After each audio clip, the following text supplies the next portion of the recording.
Did Nairo Quintana get a performance enhancement from Tramadol? We get a hint at an answer with some new evidence that came out this week. Quintana was sanctioned by the UCI on August 17, 2022 and disqualified from the 2022 Tour de France after testing positive for Tramadol on 2 occasions during the race. At first, this might seem like a doping case, as the UCI banned Tramadol from competition use in March 2019. And up until September 23, 2022, it could be argued that no, it's not doping, all stemming from the type of ban UCI enforces. You see, the ban is aimed at preserving the rider's health and safety in light of the side effects of Tramadol across all disciplines and categories. So they fall under the UCI's medical regulations. But ignoring all of this, the real question still comes back to this.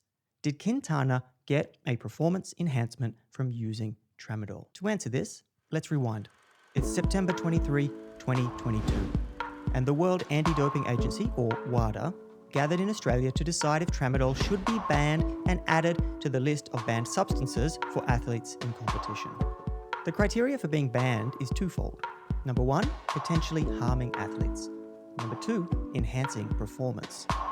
As I just mentioned, the UCI is already convinced that Tramadol can harm athletes, stemming from a 2017 monitoring report from WADA that highlighted the prevalence of Tramadol in professional cycling. It showed that between 71 and 82% of positive results for the painkiller came from cycling. It's been on the WADA monitored list since 2012, even though the moderate grade painkiller has been a topic of discussion for years. We've seen riders come out and talk about its use, being handed Tramadol on team buses and included in Finnish bottle cocktails. At this meeting, WADA did decide to ban in-competition use of Tramadol starting January 1st, 2024. So what changed their mind? We understand why when we read their press release, which said, research studies funded by WADA have also confirmed the potential for Tramadol to enhance physical performance.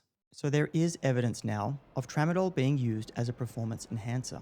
And it was only this week the data that finally changed WADA's mind has been published in the Journal of Applied Physiology. Alex Hutchinson reported the findings of this study in Outside Online. So while it might be unfair to have a go at Quintana for using Tramadol in 2022, it's a lesson that come 2024, it will be an offence. And this evidence points to an enhancement. So he potentially got a benefit after all. How much? We'll get into that in a moment. That's on today's show. And 750B. Yes, another new wheel size has been revealed, this time for gravel bikes, plus more controversy, team finances, and social media rounds. Hello, I'm Damien Roos, and welcome to Quick Spin Cycling Digest. If you're new here, we gather all the news and views from the net so you don't have to. Links in the show notes. And with that, let's get into it. Alexis Mauger from the University of Kent found that Tramadol can enhance cycling performance. The study involved 27 well-trained cyclists who were given either 100 milligrams of Tramadol or a placebo. The cyclists who took Tramadol were on average 1.3% faster in a 25-mile time trial compared to those who took the placebo. However, there is ongoing debate among researchers about the mechanism behind Tramadol's performance enhancement, as well as the relationship between pain perception and effort during endurance exercise. The confusing part is that Tramadol appears to have no effect whatsoever on the pain experience during cycling, which is also why we thought riders were using it. It did significantly lower the perception of effort, which in turn improved performance. Mauger and his colleagues aren't sure how to explain this. This has left most people stumped, including Hutchinson, saying, "I'm not sure what to make of this finding." But it reaffirms my sense that we still have a lot to learn about how pain and effort and other related constructs like mental fatigue, influence our performance. And I absolutely agree. I'm happy about the ban to clear up any grey areas with Tramadol use, as well as making a safer peloton, or safer pelotons everywhere around the world. But as the search for the fourth dimension of endurance exercise performance goes on, we are no closer to understanding how performance really works. Really, a new gravel bike size. After everyone's just updated their mountain bikes to 29 inches, 750D was found by Ben Delaney on a Moots bike with WTB wheels and tyres. Bigger than 700C, a 750D wheel isn't far off a 29er, and it seems to be an experiment by WTB, as they are the ones that made the rims and the tyres here. It will most likely have the same arguments as choosing 29 wheels over 26 or 27 and a half wheels on a mountain bike. That is rolling efficiency, stability, traction, and obstacle clearance. But I'm curious, have you been through this journey? Will you buy into this and change bikes? Do you need another wheel size? Let me know your thoughts in the comments. As reported by several news sites, Alan Davies, a member of Team Lotto Destiny's cycling team, faced consequences for sending unwanted messages on Twitter. He was let go from his role as Director Sportif after an internal investigation into allegations of inappropriate behaviour. The incident became known when the woman who received the messages claimed that a Team Press Kit officer asked her not to share her allegations publicly. Davis had been with the team since 2022 and worked closely with Caleb Ewan. The team's CEO emphasised their commitment to maintaining values and standards, focusing on a positive environment. This article popped up on my radar, and it's just in time for the final Grand Tour of the year, asking the question, is it time to swap the dates of the Giro and the Vuelta? Making points for and against changing the dates of the Giro d'Italia and the Vuelta a España. Here's a breakdown of why it could be seen as a good idea and why it might not be ideal. In the good idea camp, we have weather. Shifting the Giro to a later date could potentially help the race avoid bad weather, 2023, that has historically disrupted the event. This could mean a smoother and more predictable race without last-minute route alterations.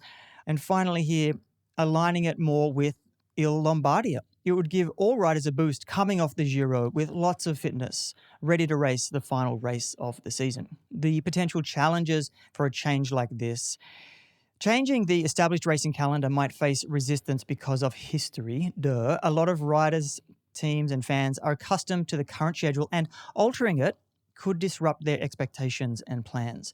Reshuffling the calendar also requires careful consideration of all the logistics around these races, so transport, accommodation, and race organisation, and this just could mess everybody up. What do you think? Is the idea of changing the dates on the Giro and the Vuelta good? Does it balance out the potential negatives and positives, the weather and a strong finish or history? I'll admit it doesn't seem possible, but it is a fun thought experiment, and I really am interested in knowing what you think. Does it make sense to you? Now, the finances of Groupama FDJ. Let's take a closer look at how World Tour team Groupama FDJ manages its money. The Inner Ring blog took a look at how they use their budget, and it's like peeking behind the curtain to see how this team works, or any World Tour team, really. So the budget for 2021 was 20.1 million, and their detailed accounts provide insights into various expenses, sponsor contributions, staff distribution, and more. Sponsorship makes up the lion's share of the incomings. Groupama paid 9.55 million and FDJ paid 7.6 million. Groupama's premium was due to its name being cited first. Bike sponsorship. Acel, the owner of Lampre, paid 1.5 million for sponsorship, which must be the going rate for sponsorship in the World Tour. They also made money selling merchandise, not that much. The team earned 161,000 doing this, and they also have incomings from race organisers. The team received 536,000 from participation fees, 298 from prize money, and the prize money is shared amongst the staff, performance staff, riders, and office workers. Now the expenses. First up, the wage bill and the payroll taxes combined make up 15.3 million, accounting for 76% of the team's budget. This is pretty normal. Around 70 to 80% of a team's budget goes to this. But why so big? The team has 97 staff, including 38 riders across the World Tour and Conti development teams, and there's 59 remaining staff working in technical and admin roles.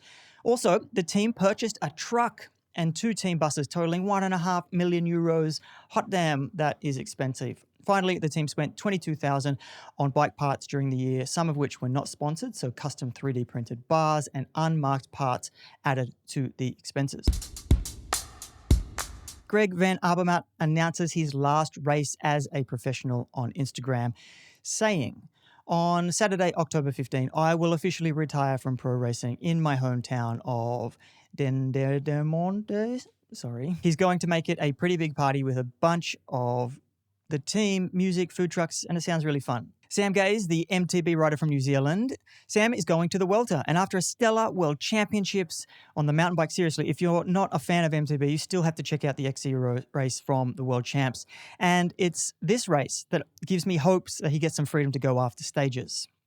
Now, Robert, guessing Mr. Misfortune Magnet himself will also be on the start line of the Welter after being back home in the mountains with family.